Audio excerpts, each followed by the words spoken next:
तो स्टूडेंट्स, हम लोग आज चैप्टर फर्स्ट का रिवीजन करेंगे। चैप्टर फर्स्ट में सबसे पहले आप लोगों से डिस्कस किया था मैटर आपको ये बताया था कि मैटर क्या होता है। मैटर के अंदर हम लोगों ने बताया था कि इस दुनिया के अंदर कोई भी चीज जो स्पेस को ऑक्यूपाई करती है और मास शो करती है that is called the matter. और मैटर को हमने क्लासिफाई किया था फिजिकल स्टेट के बेस पे और केमिकल स्टेट के बेस पे। जब आप लोगों ने टाइप लिखे थे, आप लोगों ने दो टाइप, फिजिकल के बेस पे और केमिकल के बेस पे। फिजिकल बेस पे हमने इसके तीन पार्ट्स बनाएंगे, solid, liquid and gas. Matter तीन टाइप का होता है, सॉलिड फॉर्म में, लिक्विड फॉर्म में और गैस फॉर्म में। ऐसे ही केमिकल के फॉर्म में या केमिकल बेस पे दो टाइप का बताया था आपको, pure substance and mixture. Pure substance and mixture. तो प्योर सब्सटेंस और मिक्सचर, प्योर सब्सटेंस के लिए आपने इसको दो पार्ट में डिवाइड किया था, एलिमेंट और कंपाउंड। कंपाउंड दो टाइप के थे, inorganic and then organic. Organic के भी फर्दर पार्ट होते हैं।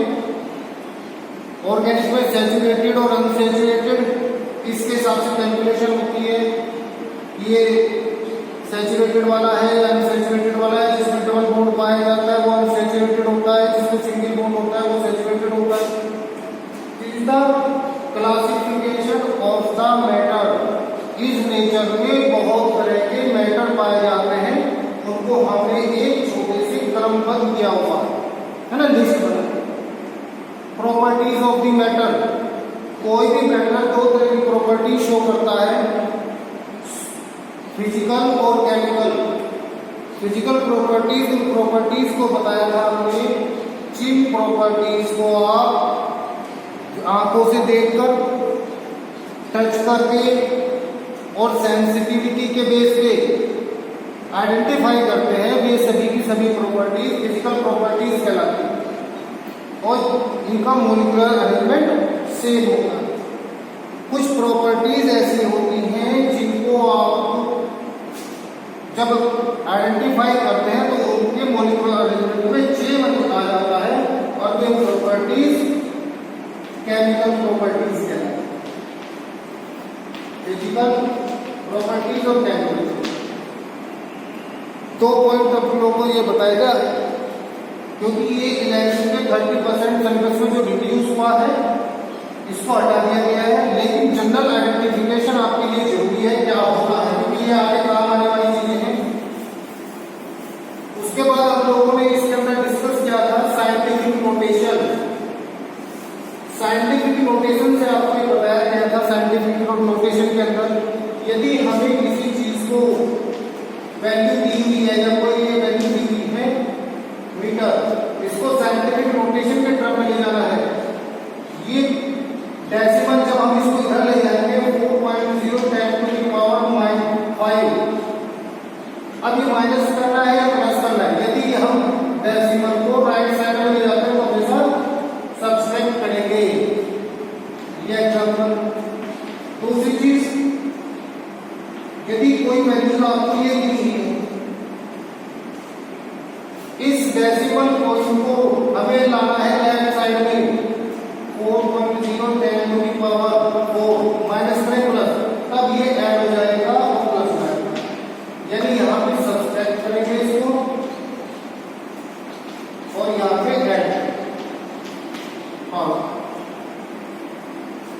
इस साइंटिफिक नोटेशन के अंदर ये तरीका है और इसके लिए हम चार तरह की कैलकुलेशन करते हैं, addition, subtraction, multiplication and division. चार।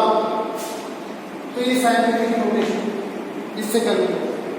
इसको अच्छे से पढ़े, नहीं समझ में आया तो फिर डिस्कस करेंगे। नेक्स्ट पॉइंट आता है सिग्निफिकेंट फिगर। सिग्निफिकेंट फिगर के हम लोगों ने कुछ रूल्स बताए थे आपको। सिग्निफिकेंट फिगर कैलकुलेट करने के लिए सबसे पहले बताया था non zero digit are significant.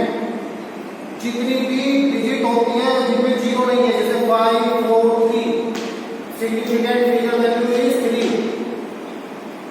8 7 5 4, significant figure 4, that means non zero. Second point बताया था आपको zero proceeding.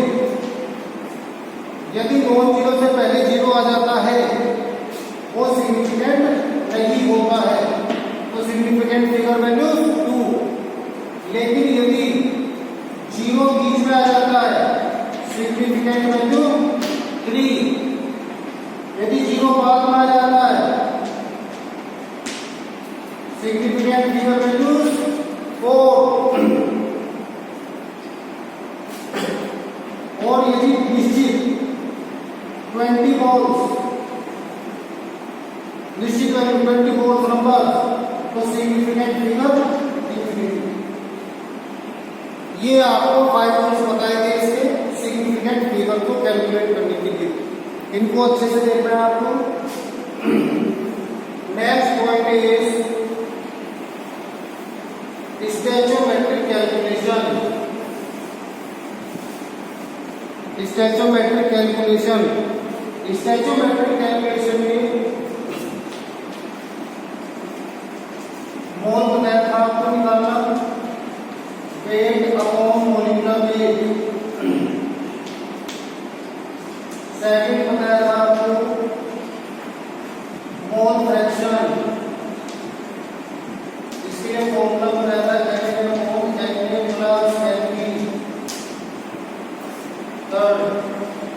Molarity, number of moles of solute divided by volume of solution in litre, which is in litre. और M से denote करते हैं capital M. Fourth is molarity, small M,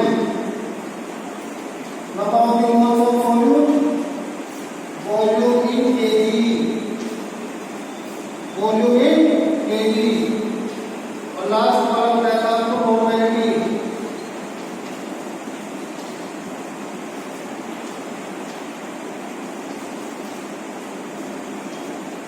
wait multiply 1000 divided by equivalent weight volume in ml। All these formulas can be used in the pharmaceutical industry and medical industry for calculation। और stoichiometric means ऐसी सभी calculation जिनमें structure को read out करना जरूरी होता है, stoichiometric calculation कहलाता है। ये आपको बताया था। Next is mass calculation. Mass calculation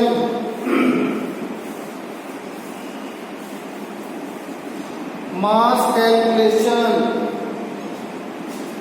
mass calculation के अंदर मैंने आपको 3 फॉर्मूले बताए थे। परसेंटेज मास कैलकुलेशन, मास कैलकुलेशन ppm पार्ट्स पर मिलियन, और मास कैलकुलेशन ppb पार्ट्स पर मिलियन। सेम फॉर्मूला है सभी का। Mass of solute divided by total mass of the solution। बस याद क्या करना है, परसेंटेज में 100 से ppm पे 10⁻⁶, मिलियन पे 10⁹ इनसे मल्टीप्लाई कर देना है। 100 की जगह 10⁶ और ppb पे 10⁹ इससे मल्टीप्लाई कर देते हैं, उससे मास कैलकुलेशन हम इजीली कर सकते हैं। Next point is precision and accuracy. Precision and accuracy.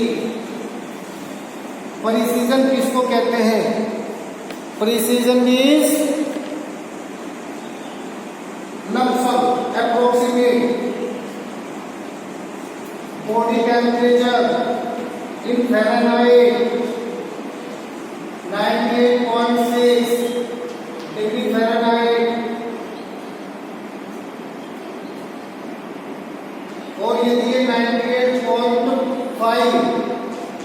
है, एग्जैक्ट होता है 98.6, that is called the accuracy. This one is the accuracy. But यदि 98.5 आ रहा है, that is called the precision. Lump sum accurate नहीं है, एग्जैक्ट वैल्यू नहीं आ रही है, लगभग बराबर, लगभग approx means precision. Last point is limiting reagent. कोई भी कंपाउंड जब किसी रिएक्शन में कंप्लीटली यूज होके खत्म हो जाता है, this is the hammer process.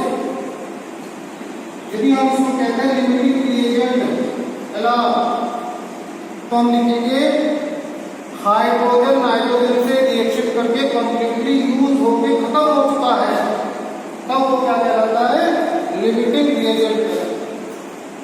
तो ये जनरल आपका रिवीजन कराया है चैप्टर 1 का, इसको अच्छे से स्टडी करना है। नेक्स्ट वीडियो के अंदर सेकंड टॉपिक लेंगे एटॉमिक स्ट्रक्चर, इसको अच्छे से करना है। इसके क्वेश्चन हम आपको भेजेंगे, तो इसको तैयार करें। तो